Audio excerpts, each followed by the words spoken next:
going on, everybody? I'm Tindal, and I'm J J L, and this is MusicSota. On My Own is a song that I wrote after I got out of a breakup. I think it's important to express like the full range of emotion that you feel then. So I have songs that have kind of every perspective you could imagine post-breakup.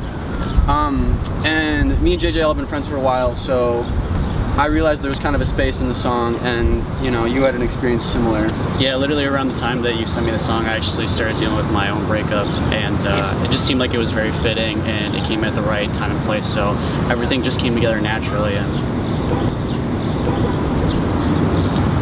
so long story short, a couple months before we actually met, I looked up like Jack Harlow beats or something like that, and the first thing that popped up was how to make a Jack Harlow song in like 5 minutes, and it was actually Cole's video. But after that, I didn't realize that he lived in Minnesota until we met on this like random chat for a music reviewer that we both look up to named Ruslan. Yeah, shout out Ruslan. Shout out Ruslan. And we started talking on there, and then we ended up translating it over to Instagram. Long story short, after one conversation, I was like, dude, you're the kid from the Jack Harlow video. And it just blew our minds that we never clicked everything together. Yeah, we had two different, completely unrelated ways of connecting. Yeah, it's pretty insane. But I remember the night that we both submitted our songs for this dude to look at. His song stuck out to me a lot. It was Anime and Ramen, the song that he just put out like a month ago. Give it a chance. Anxiety is crippling my mind state. Got me feeling like I'm still in all of my days. Got me paranoid, I'm looking for the right way to go and get these thoughts out of my brain and Yahweh.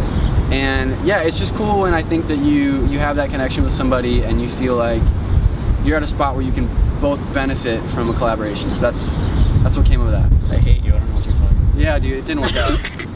Did not work out.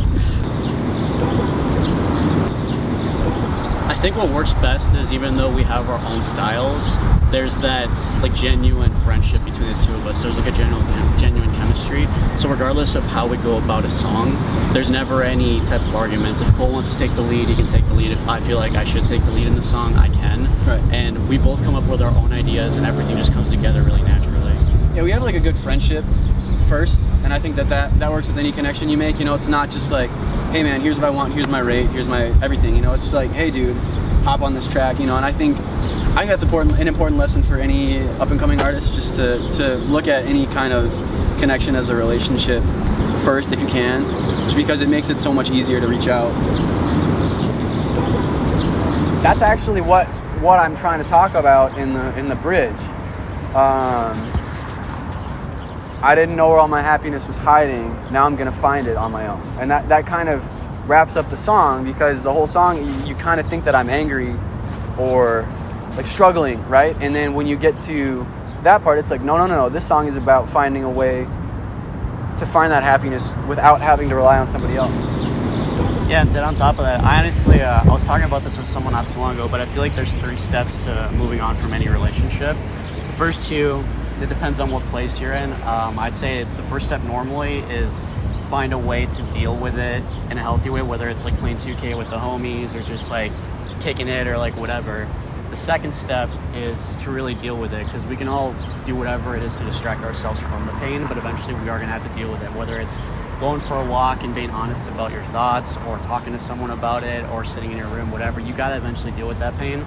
And the third step is you got to find your purpose, because relationships, they are between 2 people, but the thing that I feel people get messed up is they think that they need to depend on their happiness through another person. I think my biggest advice that I can give up and coming artists is to do the most with what you have in the beginning, because we live in a time and place where people think that they need to live in luxury and they feel very entitled. And I look back at when I was 19 and I first started, and I thought I needed studio time and I needed to do this, that, and the third.